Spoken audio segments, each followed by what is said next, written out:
Hello, everybody, and we would like to welcome you to the bookshelf. I'm your host, Woody, and with me is. Your other host, Dreamer Girl. Yes, so we hope you enjoyed our first episode where we basically re- went over what the bookshelf is, what you can expect, and everything else in between. So for episode one, we are giving you fans out there a peek behind the curtain, so to speak.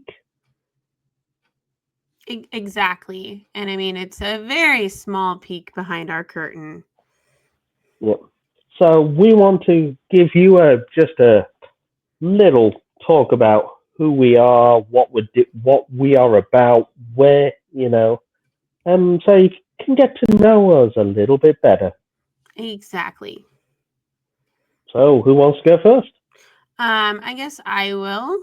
Because the Yeah. whole thing of ladies first. Ladies first. So as you know, I'm Dreamer Girl. Hmm. I live in America. I have a husband. His name is Mr. Dreamer, and we have one child. His name is Little Dreamer, as we will refer to them. I have a bachelor's degree in history. Some of my interests include um, Harry Potter. I like pretty much any book that is ever mentioned to me. Woody will joke that all I read are thriller, mystery, whodunit killers, but that's not true. And I basically just I like to watch. My favorite show is Gilmore Girls. Um, I like watching the occasional Grey's Anatomy. um, ER is always a classic medical show that I would enjoy. Hmm. Um, I mean, if you have any questions or want us to like see if we're into some of the same things, you can always ask. Yeah. So just to go a bit further, so what would you say some of your niche interests are? Probably Harry Potter or Gilmore Girls or I will have to say I do have a slight obsession with mystery thriller whodunit killers. Yes. But I wouldn't say that like I'm opposed to reading anything else. So basically, do not get on Dreamer's bad side. She knows how to kill. She knows how to kill you, hide the body, and get away with the crime. I don't know if I'd go that far, but I mean, I will say that I do know people. So well, jokes are jokes, jokes, jokes. Anyway, so I'm Woody. I live in the UK. I'm almost 40. Yes, that means yes, you can definitely make the yeah. And yes, for those out there who do want to know, yes, I have taken my ibuprofen for today. So, but as for some of my interests, I have an interest in Marvel comics, especially Captain America, Iron Man, Spider Man, the Avengers. I'm a fan of Transformers. I'm a fan of GI Joe or Action Force, as it's known here in the UK. And I have an interest in history. Obviously, I'm also a massive fan of old newspaper adverts. There's just something quite interesting about looking at old cinema listings, from 1978 to see what people were watching, old TV guides, toy adverts, store adverts.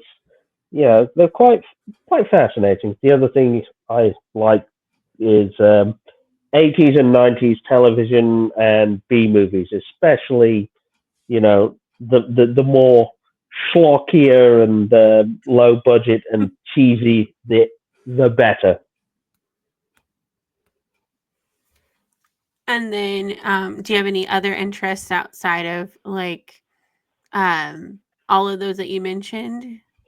Yeah, one of my favorite things aside from that is I have a big interest in military aviation and technology. So, I've got a lot of books and technical manuals on those. Some of those are actually classified military documents, but, it's quite interesting when you go into that aspect.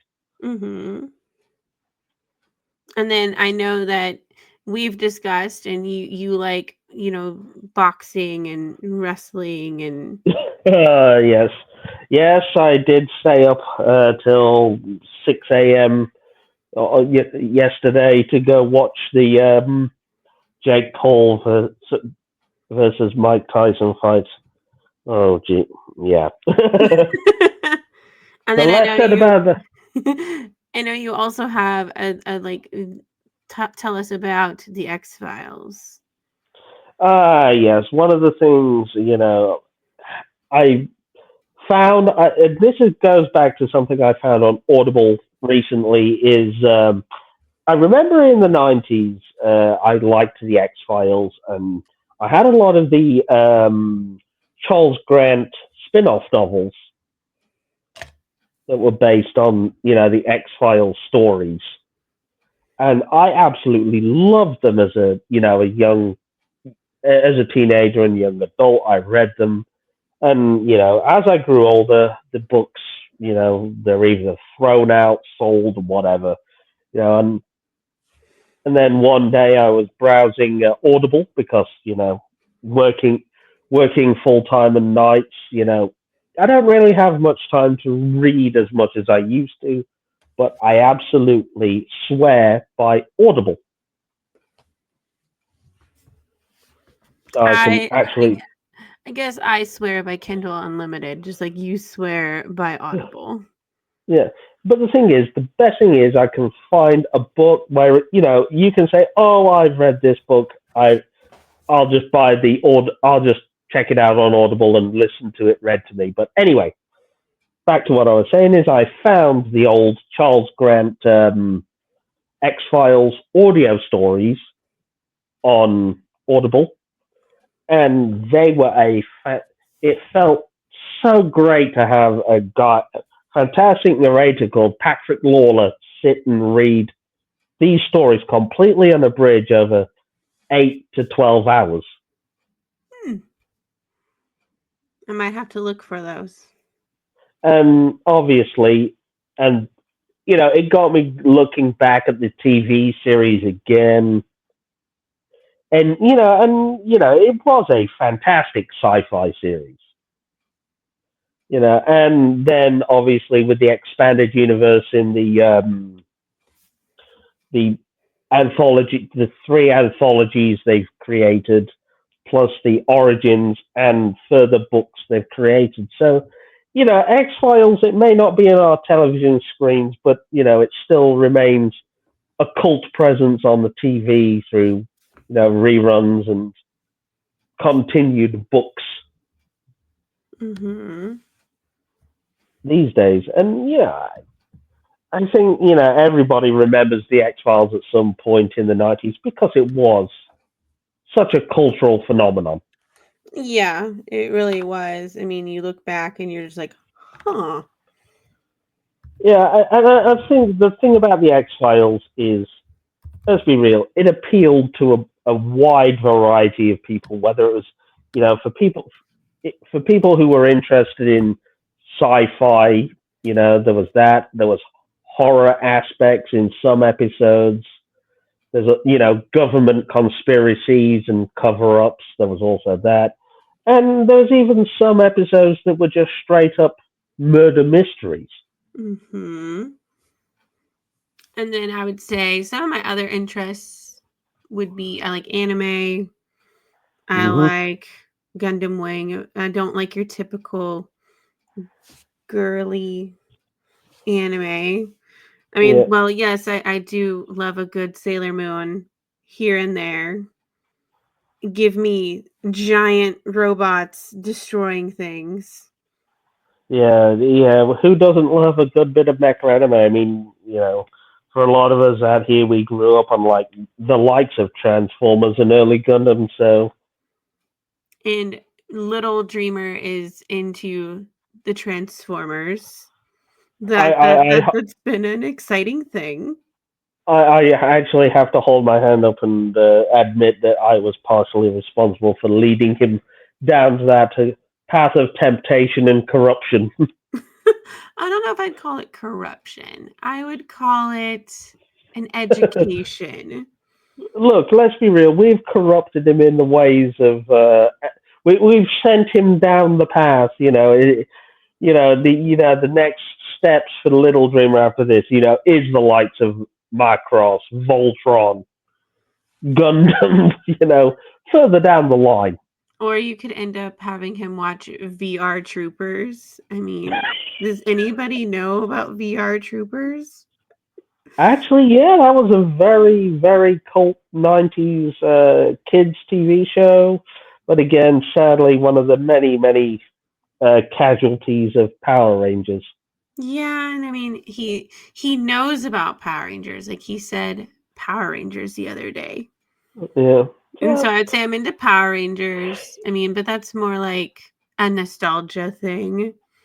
Yeah. And I also love sci-fi shows, obviously like The X-Files. I like Warehouse 13. That's Another one. that's a Oh, yes. fantastic one. I mean, again, Warehouse 13, if you're a fan of like to me, Warehouse 13 was sort of like the X Files meets Indiana Jones. I would agree with that. And then I love crime procedural shows. Oh, big shock there, because Yeah. I like the whodunits. And so I Yes. love your good like Law and Order CSI. SVU, CSI, pretty much like any like a medical procedural Yeah. show. Like I've probably seen it. Like Body of Proof, Raising Jordan. Yeah.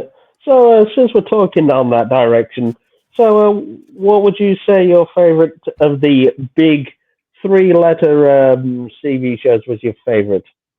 That's really hard You know, you because know, what was your favorite? Law and Order. probably SVU, just because Olivia Okay. Benson is a badass and she doesn't take any prisoners and she doesn't need Stabler to save her life. She's not a damsel in distress. And while, yes, she appreciates Stabler's companionship and partnership, she doesn't need him to like save her.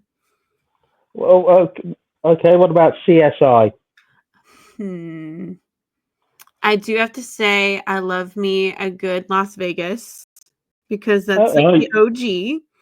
yeah. But Oh, I you will you were. say I loved Miami because Horatio Uh, Kane was just so like he didn't take prisoners from anybody and he didn't take crap from anybody. And then I did like New York, but I would say New York is probably like I wouldn't call it my least favorite, but it's probably the least watched that I do. But I always end up back at the OG, back at Las Vegas because I love those characters and they flow so well and it's yeah. almost like they're an old friend that you're Yeah. sitting down with. And then I also liked NCIS. I still like Which that. te- which team? Which team? Because I mean, I've seen all of them. Actually, I haven't seen as much of Hawaii as like I have, or I Los Angeles. I've seen like the so were one you that's a in Virginia. I would say I'm an OG, like so, NCIS, Gibbs, and the Gibbs slap. I poor mean, did poor Dinozo. Poor yes, Dinozo. no, there's poor Denozo. He's ugh.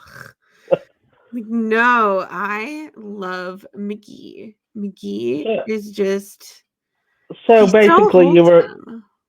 you were more of a fan of Gibbs over Robin. I mean, he's okay. I mean, I'm not gonna like. I mean, And as for a more realistic take, what were your opinions on Jag?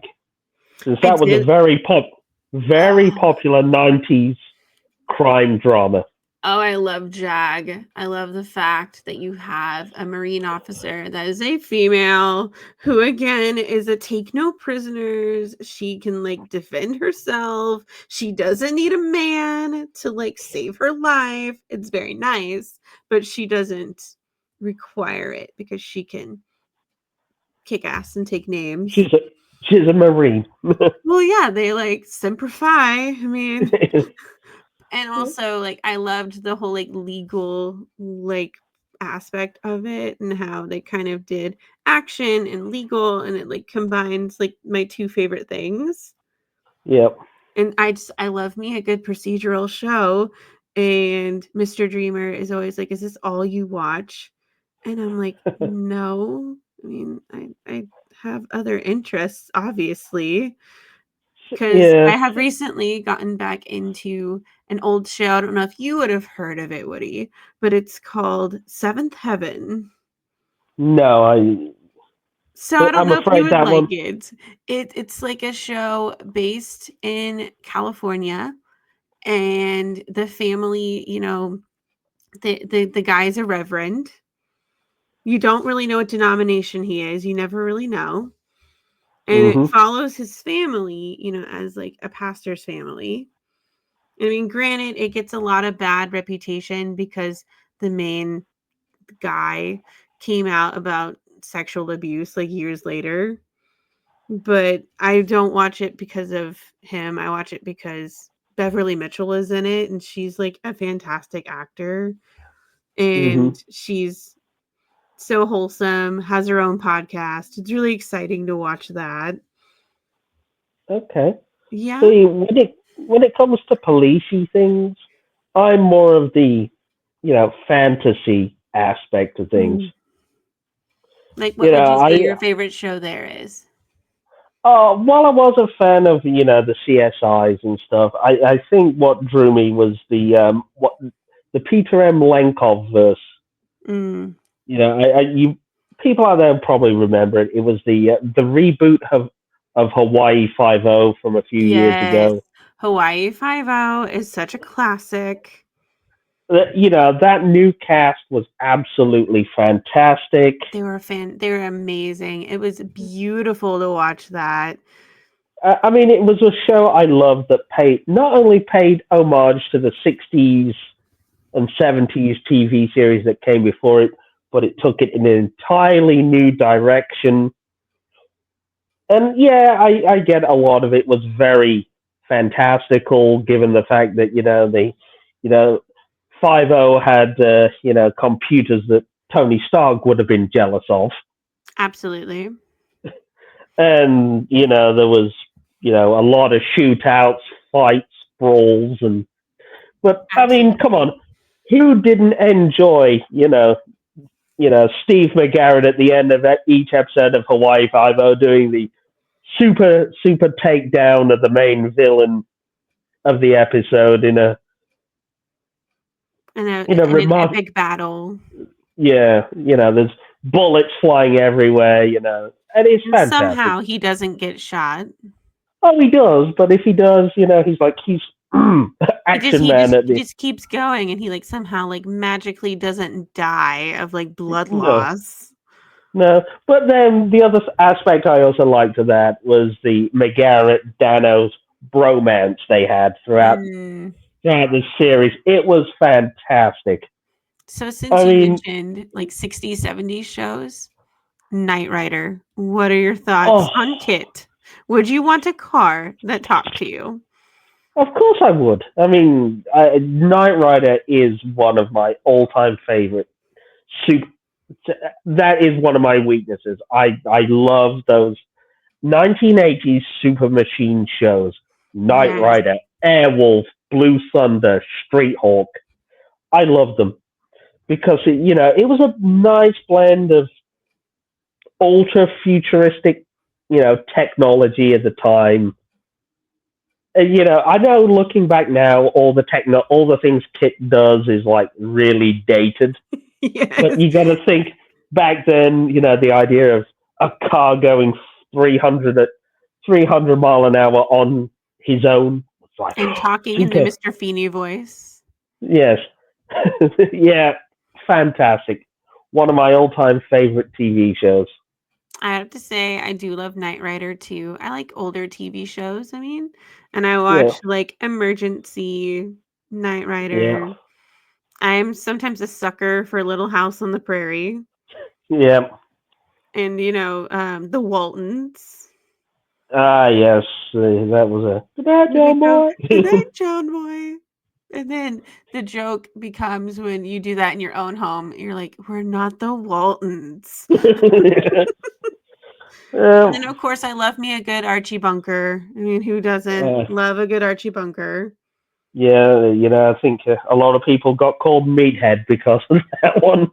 And then, like, more recent would be like That 70s Show. Because I mean, again, Yeah, who doesn't love, that family and how they're always like, kick your ass. that is like, yeah, gonna put some people out there haven't had Red Foreman put his foot up their ass. No, and they probably wouldn't even know who Red Foreman was, to be completely honest. And All I'm gonna say is, the Foreman, Red and Kitty Foreman, two parents you don't mess with. no, I strive to be like Kitty Foreman. I strive to be like that because she did not take anything from her children. She was like, "Nope, you are lying." So, speaking of, I know you're a fan of that '70s show. So, what did you Mhm. think to the sequel series, that '90s show that aired recently? I was kind of disappointed because you have this like expectation of like what those characters, are going to be like later in life. And then when Yeah, you see it and you're kind of like, it was okay because it had Red and Kitty in it. And you're just like, they're your typical Red and Kitty. yeah. But you're sitting there going, "Mm." Like it was okay. But the original is still, If you're it, gonna watch that, if you're gonna have it, you got to go back to that '70s show. you do. But I mean, like that 90s show, it was okay. It wasn't the worst thing I ever watched. Yeah. And would I watch another season if they ever were gonna make one? I might. I might entertain it, but I will always go back to that 70s show just to watch Red and Kitty, So, you know, take beat people up and take names and Red saying, "I'm gonna shove my foot up your ass." Like that's like a classic line. so here's my now question. Since we mentioned it and it's about coming of age, what was your favorite out of the three coming of age TV shows for kids, for teenagers? Were you more of a fan of Clarissa? Were you a fan of Boy Meets World, or were you a The Wonder Years? I liked all of them, honestly. Mm. And Clarissa was like epitome of like my childhood. Like early childhood, and like I was now watching it, I'm like, it's really creepy that a kid would go in through a window on a ladder. Oh, Like, hey, yeah, but it was just treated as normal, and she just looks up and goes, "Oh, hey, Sam." exactly, where now you'd be like, oh. So I don't Yeah, know if that really aged very well. And then Boy Meets World, uh the dynamic between Corey and Topanga and Sean Hunter is just uh, so wholesome. And then the Feeny call, Feeny, Feeny. Like yeah, that's like the epitome of like my middle school and high school time. It- yeah. And then And then just The Wonder Years. The Wonder Years is just iconic. It's like you have Ben Savage, doing his thing and acting out in this time where it was a very weird time to be a kid. Yeah, And you're trying to figure out your life. And it kind of reminds me of like a Boy Meets World without being a Boy Meets World. Because yeah, ironically, Fred Savage is Ben Savage's brother, and yeah. they look almost identical. Except for Ben Savage, has the curly hair, the ramen noodle hair. Yeah, So I mean, um, where obviously, Ben, well, Fred Savage has that and Ben Savage doesn't. But it's just like you're yeah. sitting there and you're watching this show set, around Vietnam, and you're just like, wow, the fact that So like you you got took the yeah this this time and this you like, kid growing up in the 60s, 70s. He's seeing a lot of social and political change, turmoil, and mhm, change going on around him. He's obviously trying to have his own childhood existence, and and just winning. the and the fact that he's dealing with his own childhood problems Mhm. of his own, but dealing with the sort of political and social Where changes happening around him. like Boy Meets World is, where those three, the three musketeers, as I always call them, they're Yeah, navigating the 90s and 2000s. And it's like you're growing up with an old friend and you're yeah, like watching these things that you have experienced. yeah. And you're Boy just Meets like, World, wow. Boy Meets World was that stereotypical teenagers look in the 90s. Yes. Yeah, trying to keep up with local fashion trends. Jinko You know, jeans. yeah, what you're gonna do after college. Do you go, after high school? Do you go to college? Do you go to university? You get a job. And then, Peer pressure. and it's like you And then have, and you then you know, have like, and then the storyline that obviously everyone followed: Corey Corey and and Topanga. Topanga. Will they? Won't they? Will they? Won't they? They. And will Corey, always have the ramen noodle hair was Yeah. always like my thought now. Because you watch it and you're just like, huh, yeah, the ramen noodle hair before it was known as the Yeah. And ramen noodle hair. to me, I think the finale of Boy Meets World is rather bittersweet It really is because it's like you feel because like it. it's the final class of the year for them. It You know, really is. they don't want this day to end. Hmm. You can tell that, you know, they're scared of the future. They're scared of their futures. They don't know what the future tomorrow holds for them, right? They're looking back on the friendships they they made. And then you have, And Corey and Topanga. Like, I mean, I'm sure everybody has seen it, but they're married. They're living in these like crappy married student apartments that look like somebody died in them. And you're yeah, sitting there thinking, huh, like, are they gonna make it? Are they gonna like stay married? Are they gonna have children?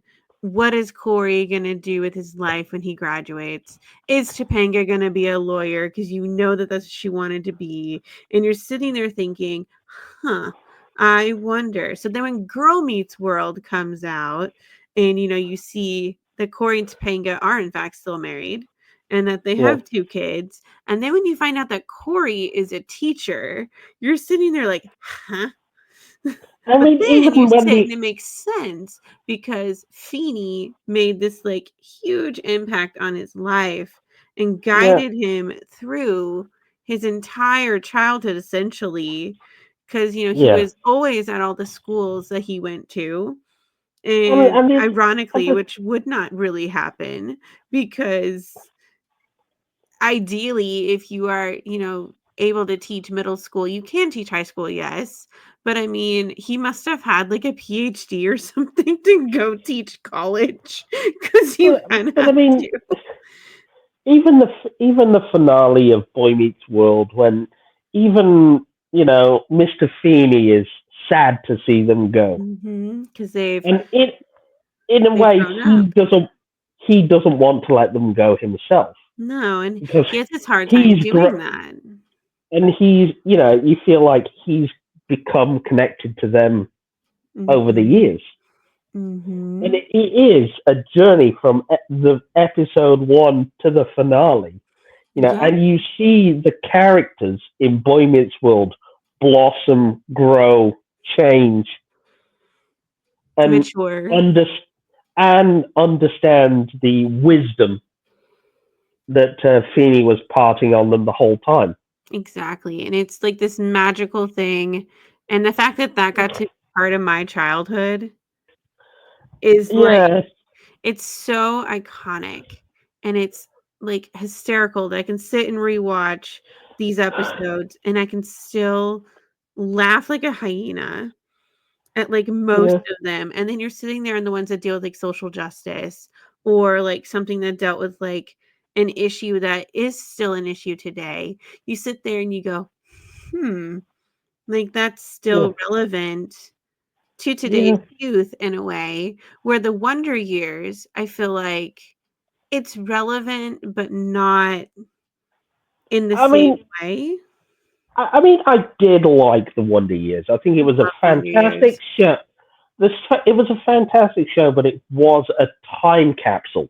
It was a Mhm. time capsule, and you're seeing just a snapshot of a particular point in American history through the eyes of a child.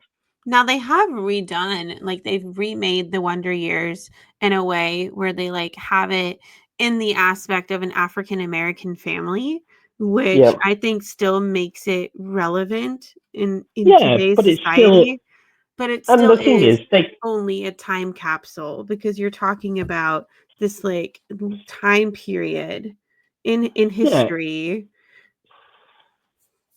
But I you mean, know, I would say bringing it into the aspect of an African American family was an interesting way to keep it yeah, more because I mean, relevant. but I think that yeah, it was a good idea. Keeping it the same general plot, overall plot line, but Mhm. obviously changing the dynamics into okay, so we've got a black family this time experiencing the political and social changes of the 60s and 70s. Which was amazing. I mean, the fact what they went through. You're still seeing the effects of the post-war, Mhm. the effects of World War II happening around them. It maybe In have been over. Vietnam and you're seeing all these things and you're watching it's like history unfolding before your eyes and you're just like as a Uh, history major it It is so yeah, interesting to see how that unfolded and, I mean, how it impacted other people's lives, and as you're just well as like, them, "Wow." dealing with the ups and downs of their everyday, Yes. the everyday life of a child. Whether it's all problems at school. There's a bully at school. The first crush of an 8-year-old. And then you have, like, your first school dance, you have, the just Dealing with SATs and which is why, friendship. I feel like shows like The Wonder Years, both the new and the reboot, and shows like Boy Meets World have their own way of staying relevant even Yeah, today because, yeah. kids still take the SAT, they still take the ACT, they still go to I mean, college, they still struggle with, "What am I gonna do post-grad?" yeah. Like, The "What are thing my is, goals?"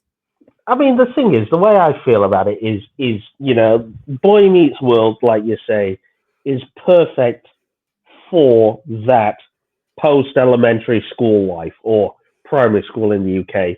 You've just turned 12. You're starting to enter your teenage years.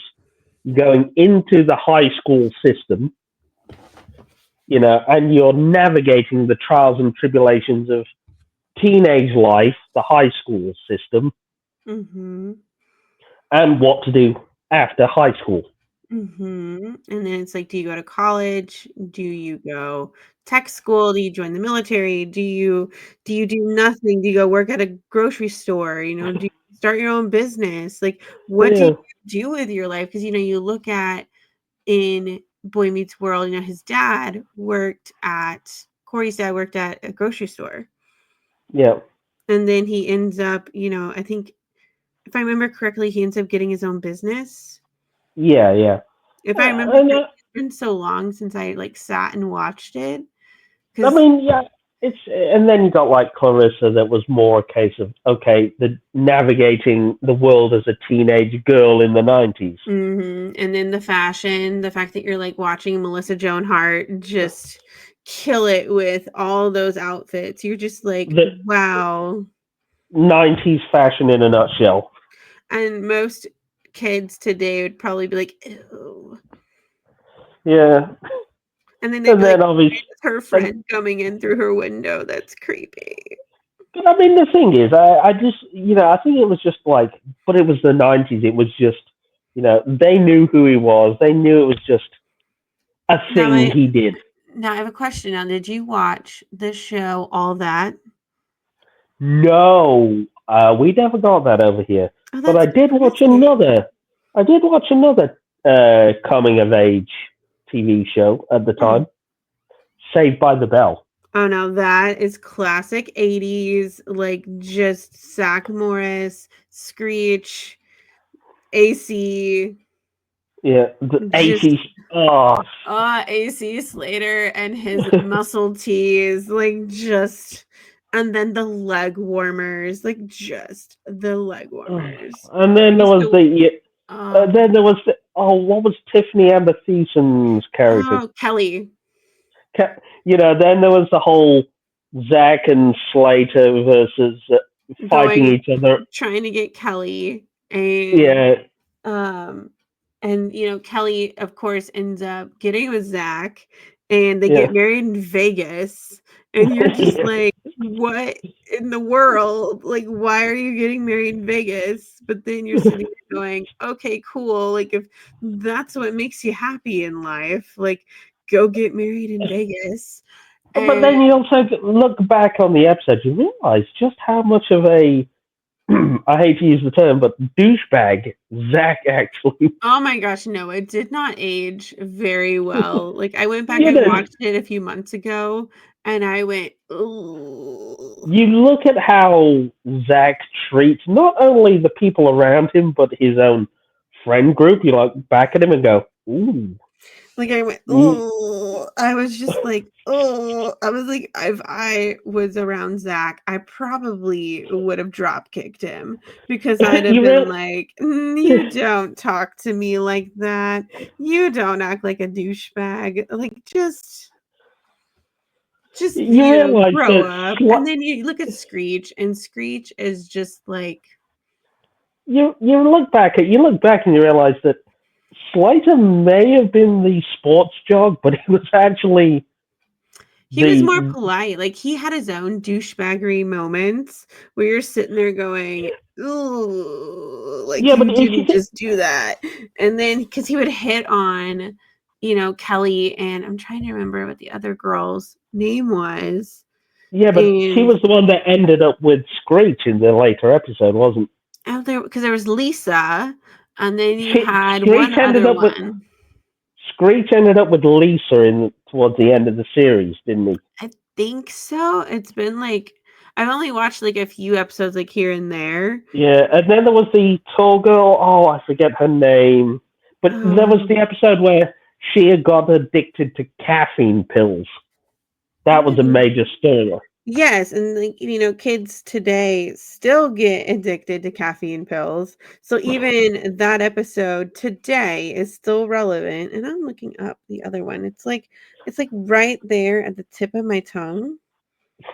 And it's gonna drive me crazy if I don't. Like, I mean, yeah, Saved by the Bell, it was definitely more of a Jessie Spano. You had Jessie Spano was the like tall blonde girl who got addicted to the caffeine because she was trying to like get into an Ivy League school because she was trying to do all these different things.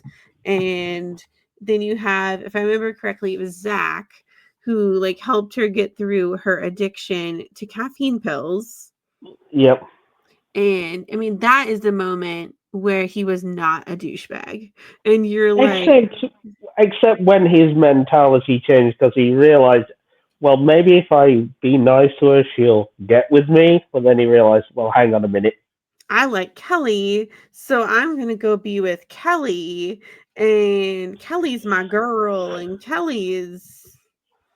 my Yeah, everything. And he always viewed Jessie as like the friend because he'd been friends with her for years. And if I yeah. remember correctly, AC liked her and Kelly. Well, yeah, because the main thing that in a lot of the seasons was literally the butting of the heads between Zach and Slater over Kelly. Mm-hmm. And You then know, and Kelly it was was the friends with question of Jesse, who was friends with Lisa. They all three were like it's besties. like it's like will she end up with Slater? Will she end up with Zach? And so then when they get married and you're like, huh. So Yeah. then what happens with AC and Jesse? Do they like end up having some kind of weird fling? Or do they get together? Like, what's the dynamic? And then you're like, what's the dynamic between Screech and Lisa? You're sitting Well, there. they I would. would say, I would honestly say Saved by the Bell, even though it was done in the 80s and the fashion hasn't aged as well, it's still like the issues that they dealt with. I think it's one of the ones that was, in my opinion, I think it's one of the ones that ate. While it did tackle some issues, I Mhm. believe it's one of the ones that answered them and dealt with them in a bit more of a poorer manner. Yeah, but you have to think too, the 80s, is one of the first things that they were trying to do is make a kind of show that dealt with social issues and social justice. Well, And I you mean, also if have you the think Wonder about it, Years. the first season, I think it felt similar in the fact that the first season and the first couple of episodes was just, oh, it's teenagers in high school, the start of the new year, blah blah blah, and then as it picks up the momentum, you start dealing with the more pressing social issues of the 90s. And see, like, because it happened, if I remember correctly, it's like in the 80s to 90s But and it was the late it was late sort of 80s. like the end it was the end of the 80s, like 88, 89, the turn of the decade. Mhm. And I just remember watching it and always going, "What are they wearing?" Like, you're like, "What is this?" And then you realize, "Huh, It was 89, 90 that that it starts. yes." But I'd never really thought about Zach being an outright douchebag until you said it, like, out loud. I guess I'd always, like, in the back of my mind was like, he's kind of a douche, but you, then you, you're just like, "Eh." And see, I always just thought it was a product of, that's you, you, how it was you look people I acted. know they I know they tried to pass him off as being he's got the heart of gold, but you look at the way he talks, he acts, his behavior towards people. Even people like Screech, he doesn't exactly talk to them in a polite manner. He's He's not often, rude, but he's not like he's rude. He's insulting to people. I He mean, I cuts, wouldn't call him, like, outright, like, there's rude and then there's I rude. mean, the thing is, but you know what I mean. He makes fat. When Jesse Spano had problems with her weight, he made fat jokes at her. Oh, yeah, and see, that wouldn't fly in today's, like, society. If you were to make a fat joke to a girl, you might not, like, live to see the light of day again. Yeah, if I remember rightly, she was like had either bulimia or anorexia, or something along I those don't lines. remember. She had an eating disorder, and I Yeah, and like he to was, think it was one of those 2. and she had the point being is she had a clear eating disorder, and Zach, obviously being the kind of guy he was in the early 90s, thought it was a good idea to make fat jokes at her expense. I'm trying to think, like, what other shows am I into that were, like, around that kind of a genre? I mean, Yeah, there's, like, so many things that, like, were popular, but I yeah, didn't always, like, gravitate towards yeah. them. See, I mean, another one for me was sort of one of the things I do remember was obviously the Disney afternoons. Mm-hmm. DuckTales, Chip and Dale, Darkwing Duck, all that. Yes, yes. Fantastic series. Those are And the other all thing, beautiful. the other thing, I think another one of my favorite too of that era was definitely on Nickelodeon here in the UK was Sabrina the Teenage Witch and Kenan and Kel. Oh, I loved Keenan and Kel. I loved it when they go, "Who loves orange soda?" Kel loves orange soda. I do, I, I, I do, I do, I do. I mean, what I loved about Kenan and Kel is, and yes, you can look back at it now and you can tell, in terms of the fashion, the references they make, they are super dated to the mid '90s. And You some look of back them and didn't go, age well. yeah, but when you look back at some of the references to popular celebrities and stars Mhm. and Now, my music question of is that. this: did you watch Good Burger? Yes, yes. So Welcome to technically, Good I Burger, have, home of the Good Burger. Can I take your order? and I think Sabrina sort of aged better because Yes, while it did have some of the references, they're more sort of, oh, I would say it doesn't. Sabrina compared to like It didn't because rely on knowing who a certain celebrity was in 1994 to get the joke. no, it's like Gilmore Girls. Gilmore Girls is from like the late 90s going through to about 2007. And so it's like set more like Gen X, Yeah. millennial. And I mean, but do you have to know who the Bengals are to get the punchline of like Lorelai's joke to Rory? No, but does it help? Yes. Yes. But Keenan and Kel relied on no, on Mm, 90s pop yes. culture to, And and it's like it's bizarre. yeah, but Keenan and Kel. But aside from that, I loved the dynamic. Mhm. I mean, I love the dynamic they had. I love Keenan's idea of either trying to get a date or his get rich quick scheme. Oh, those were classic.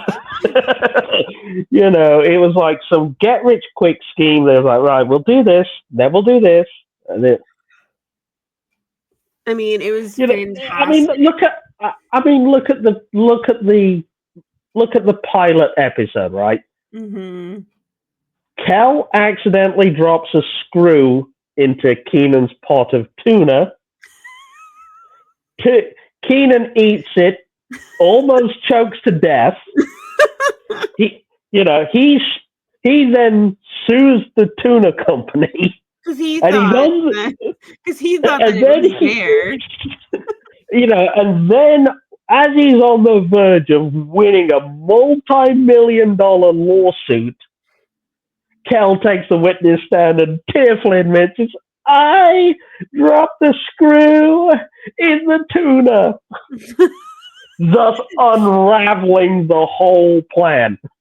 I mean, that was hysterical. 'Cause you're sitting there, you're just like, "Okay, so is he gonna come clean? Or is he gonna just, go along with it?" And then you're like, "I hope that he does the right thing."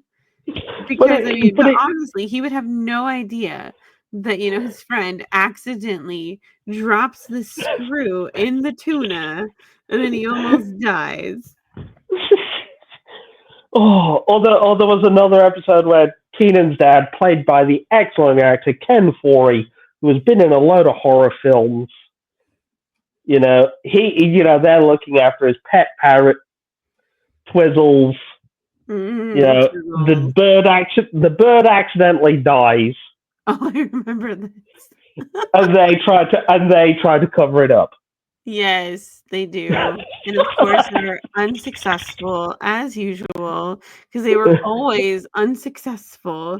They would like you eventually like realize like as an adult that these shows have like what you like to call a formula. When you Yes. have these like comedy shows, like they kind of will follow this typical formula of, oh, there's this problem, or oh, you have a screw fall into a can of tuna, and he There's thinks always that like the company tried to kill him when really his friend just accidentally. there's always the setup at the start of the episode, whether it's the setup for a late joke later on or the setup for the premise of the episode. It's there, And then it follows this roadmap and of then the what middle happened. section. Then the middle section is obviously the caper. Mm-hmm. It's when they enact the plan, I mean, it's just, I and love. then obviously the ending. The ending is literally the mess. It's the Yes. mess, isn't it? They're basically caught red-handed, or something goes wrong with the plan, and they're obviously in the state of trying to cover it up, clean it up, try and put everything back to how it was, just as Yes. But then they get caught. They always do. And that's the thing. I love 90s television, because 90s television to like early 2000s television was just like all these But iconic shows that either some of them have aged gracefully like a fine wine, and then some of them you're sitting there going, ooh. do you want to know something? Though I think there's still one episode of Kenan and Kel that was sad to me, Mm. even now. It was the episode partway through the series where the episode was where Keenan's dad gets a job as a forest ranger in Montana, I remember this one. and they have to move away from their hometown, don't they? Mm-hmm. And and the last, I'd say the last half of that episode, the first part of that episode is rather sad. It is, because It's a rather it's a moving and, leaving your friends and, leaving everything that you know behind you. And the thought of having to make new friends and new memories. And, it's hard for, even an adult to do that. But then you imagine, teenage boys. a teenage boy or even like a kid, Well, having to do this. if you think about it, these were two teenagers, weren't they? Uh-huh. Keenan having the part-time job at a grocery store to earn a bit of money. Yes, and you're thinking, But that Keenan doesn't know anything other than being with Kel and, having his job and, doing all these things. family. And do you know what I think makes that episode rather sad? Is the ending to that episode, the part one, when Kel busts into the Thompson family house with a gift for Keenan. Mm-hmm. He runs through the house screaming Keenan's name. And he's already gone. They've already gone. They've long gone. Mm-hmm. And he even like they devastated. even have like walkie talkies that they try to communicate to each other with. And it doesn't work. Yeah, and then I think the ending was like, and it ends with Kel leaving the house and leaving behind the gift, which was a portrait. But I mean, I would still feel like Keenan and Kel, you could watch it for the most part. Like if you were born in that decade.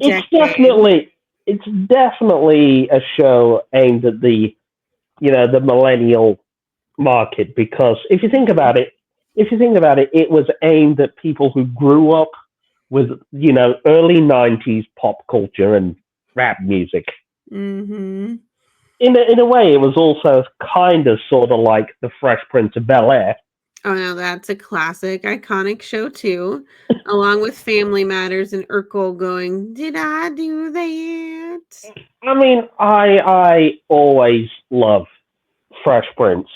Fresh Prince, the iconic opening, and the fact that he lives with his auntie and uncle You and his know, cousin, and you're just and sitting the there going, first huh. and the first few seasons where you've got Will Smith playing the poor kid from Philly, moving to Bel Air, Yeah, Bel Air, California, to California, and rich. He's his rich dealing with uncle. rich.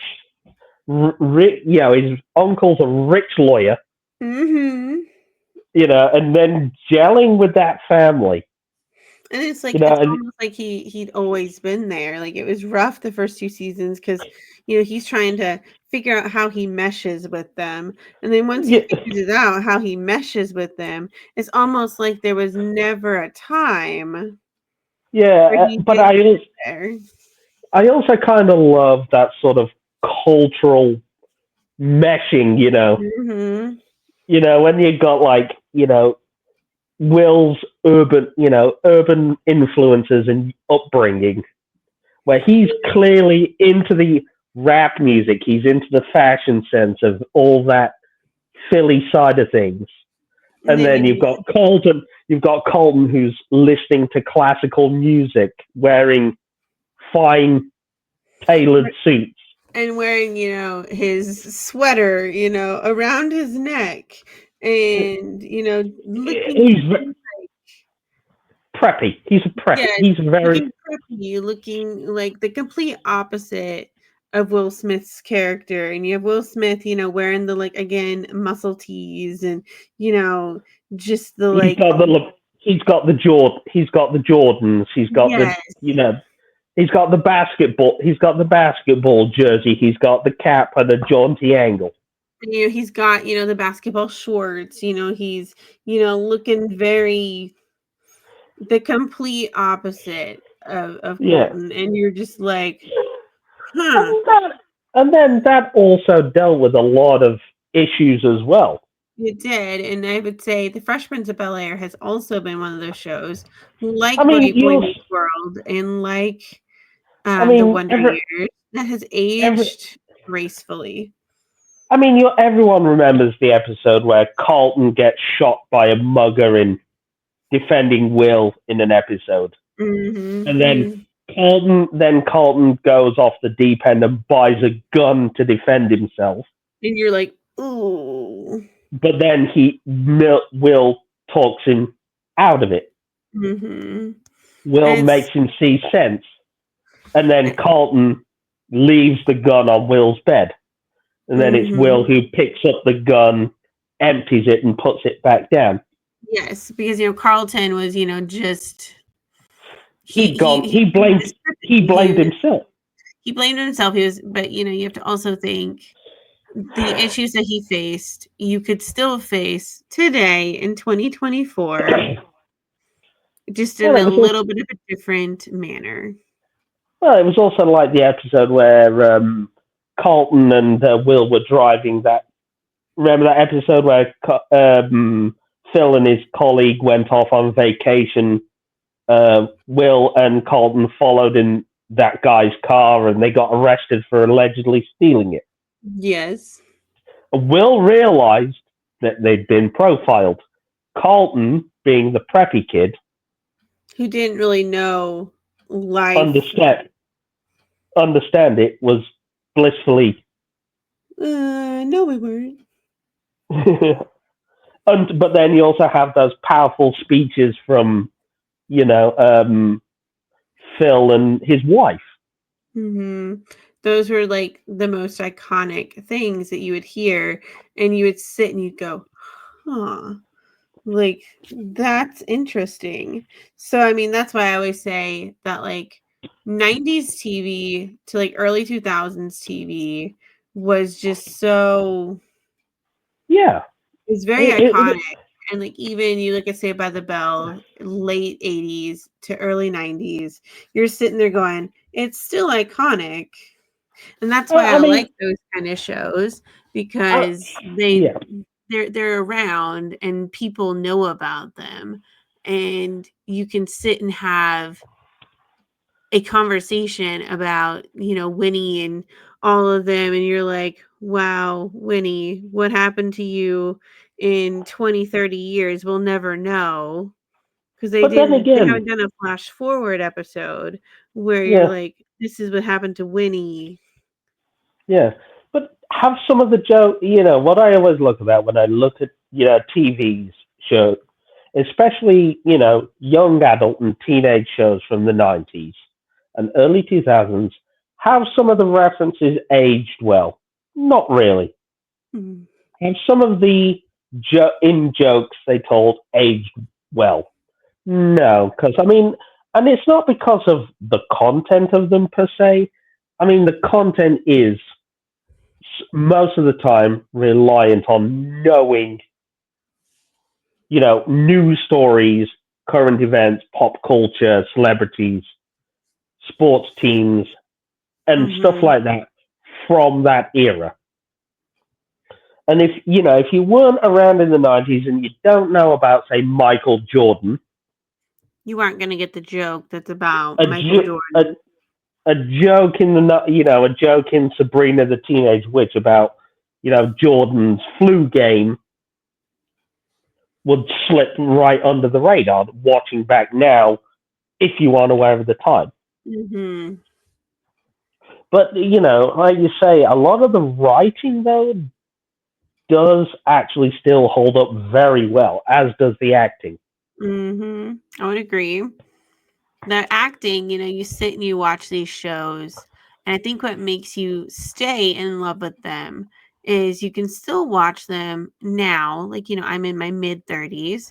You know, not as close to 40 as Woody is, but Yeah, I'm in my mid 30s. I sit and I watch a show like The Wonder Years, and you sit there and you watch the acting of them, and you're just like, wow, it's still like as amazing as it was when you yeah, watched it as a child, and you're just like, you're blown away with how these social issues are handled and how things were done back then, and you're just like, wow. And then it translates to other TV shows, like even Warehouse 13, you're watching the acting and you're just like, this is amazing. Like, I yeah, watched it a year ago, and then you watch it again and you're just like, wow, it's yeah. amazing. And then you can watch a show that you watched as a child, like an animated show, and like,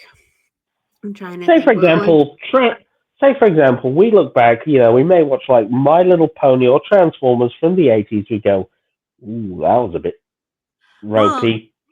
it's like my, little dreamer is into Transformers G1, which I know is, a controversial thing to be into.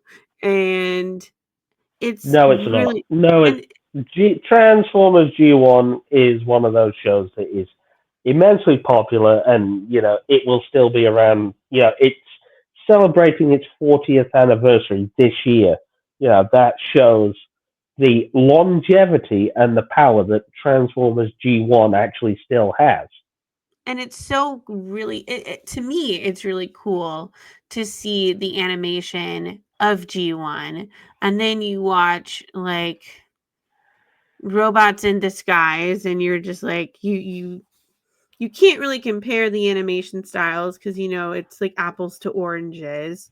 And then you Yeah, watch Rescue Bots, and you're like, again, you can't compare the animation because again, it's apples to oranges. They were doing what they could do in the 80s versus what they can do now in the the yeah, 2000s, the 2010s, and you're just like, huh, this is still yeah. iconic.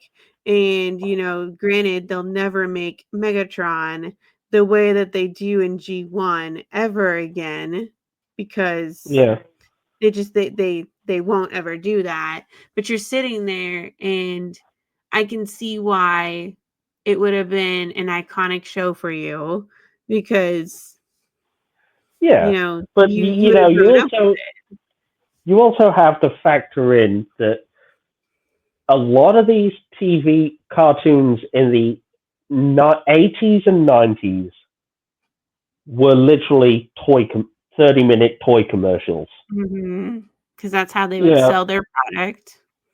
compared to say Rescue Bots, where there's actually plots. There's a there's a storyline across multiple episodes. Yeah, do most of the episodes of Rescue Bots end on a status quo ending? And the next episode begins on it's just another day in town Yeah. in Griffin Rock. Yeah. But then you also realize, okay, but the characters have their own story progression. They have their own faults. They have their own Likes moments. and dislikes, and Yeah, they're like an average person who. I mean, you've got like the character of Chase, the police bot, who's very much a stickler for the rule book. And then you have Heatwave, who's kind of a stick in the mud, doesn't want to work with the humans, doesn't want to do things. He's kind of a do it the way you want to do it. Yeah, but he is that sort of gruff, no nonsense leader, isn't he? He'll go in, he'll get the job done, minimal of fuss, and go home again. Yep.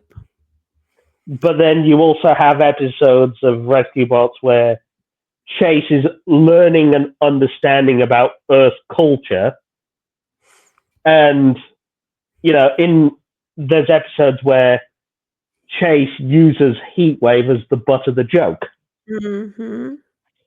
He'll tell jokes at him or terrible Earth jokes that he's learned just to annoy him.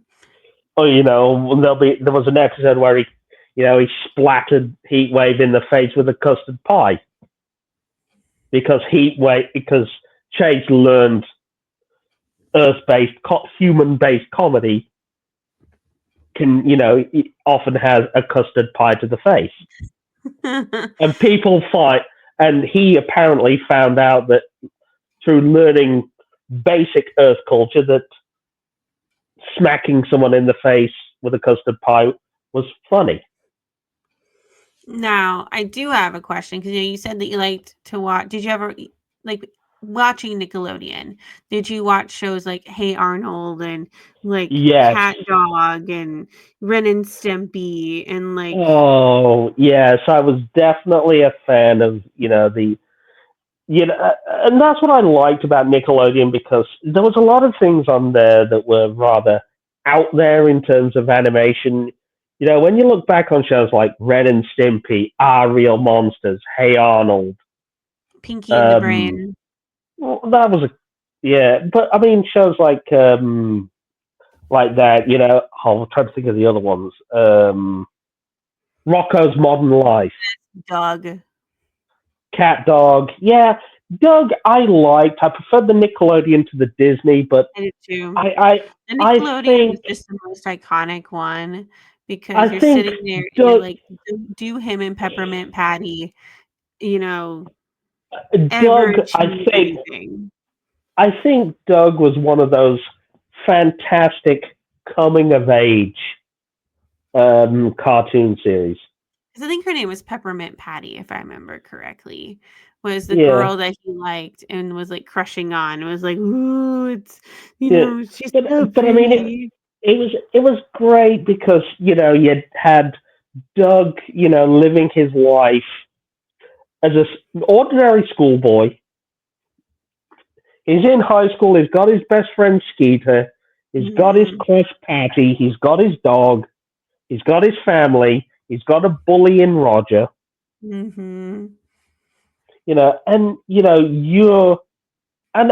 I like about it is, like Boy Meets World, like The Wonder Years, like all these other shows, it was grounded in reality.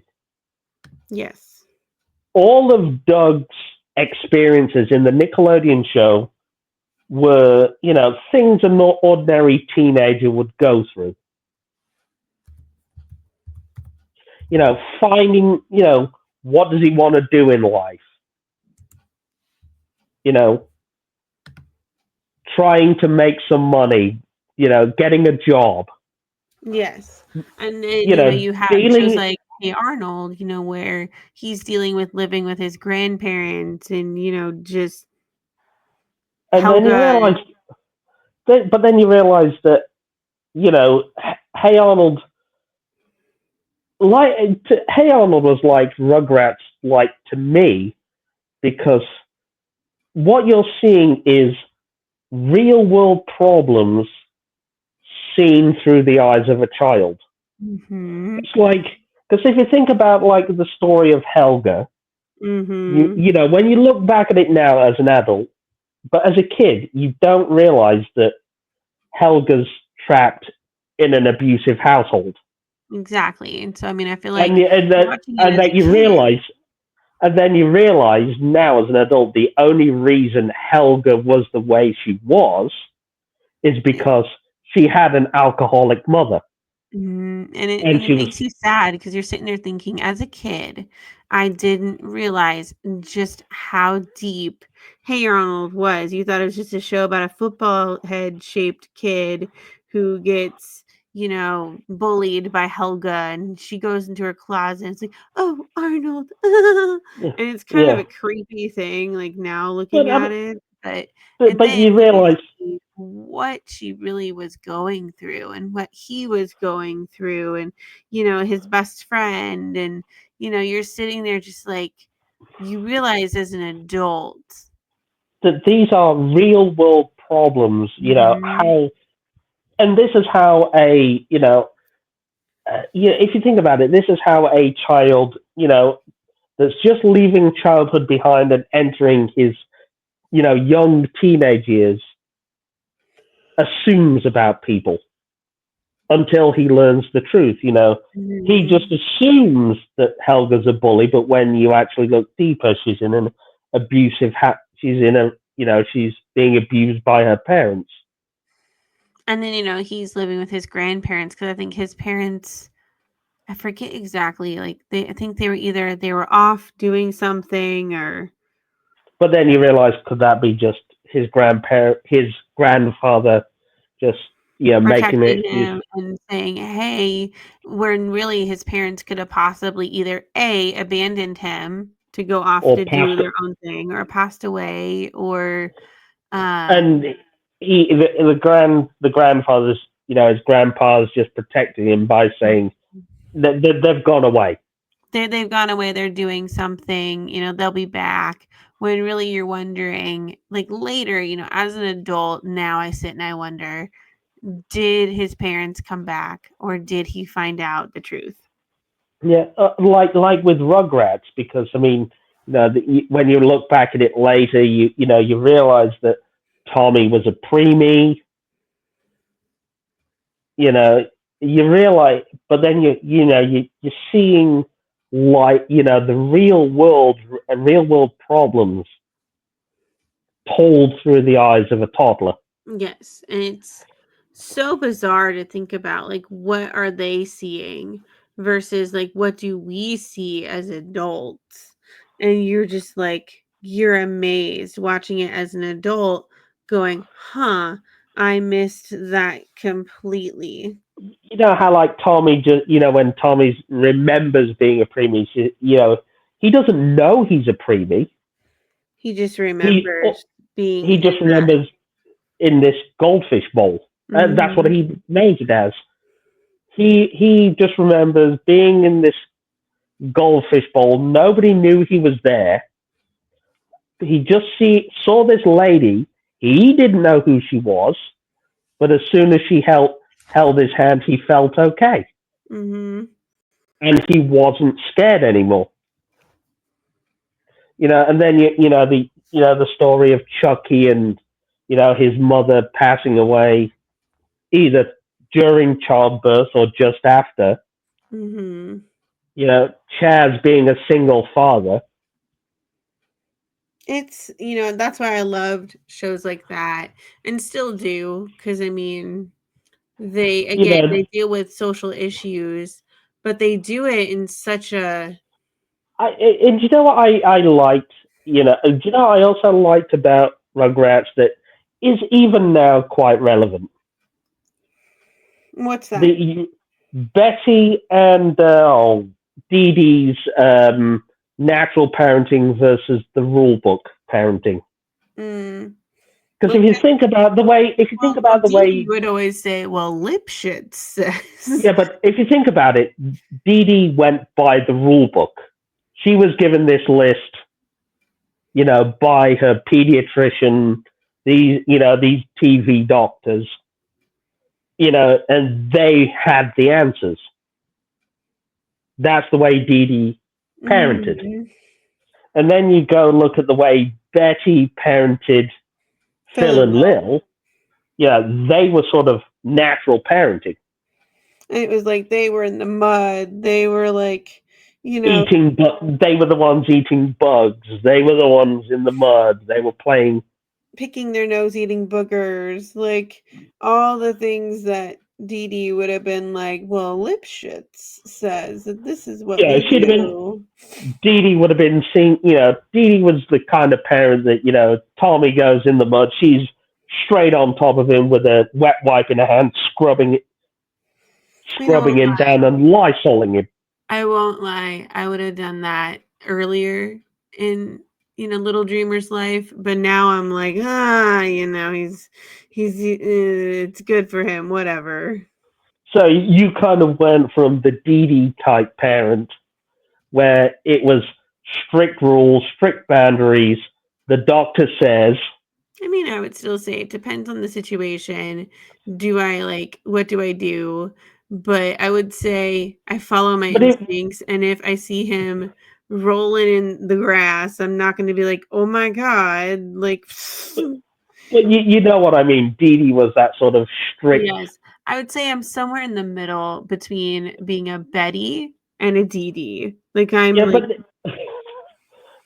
the thing is, Dee Dee, in some ways, didn't have a thought or opinion on how she should parent. Mm-hmm. She was letting the book parent for her. Mm-hmm. Whereas Betty is like the example of you let your instincts tell you what feels right, and that's what you do. Yeah. And so I would say I definitely do that. I go with my gut.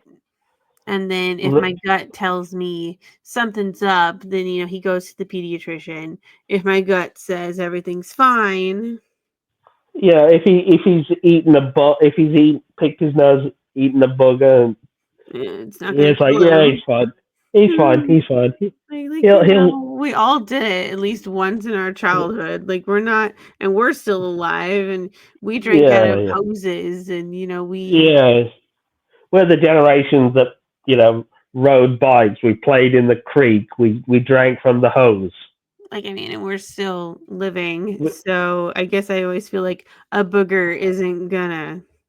Yeah, we played in the mud. Yeah. And we probably accidentally drank chlorinated pool water, but yet here we are, still living. Yeah. Well, wow, that went on a bit longer than I anticipated, but it was fun.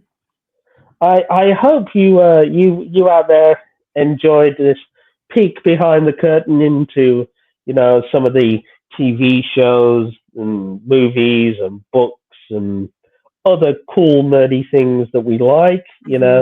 We hope you've enjoyed this discussion, and next time we hope you'll join us again for our next discussion. Absolutely, and once we have that picked out, then you'll know. Yep. Do you have anything else you want to add to the conversation? Absolutely not. That was a really fun conversation. Thank you for doing that. No, and we want to thank you out there for joining us around the coffee table for this discussion. Absolutely, and we will see you when we see you. Yeah, hopefully in the next 2 weeks. Thank you very much. Thank you very much for listening, and good night. And good night.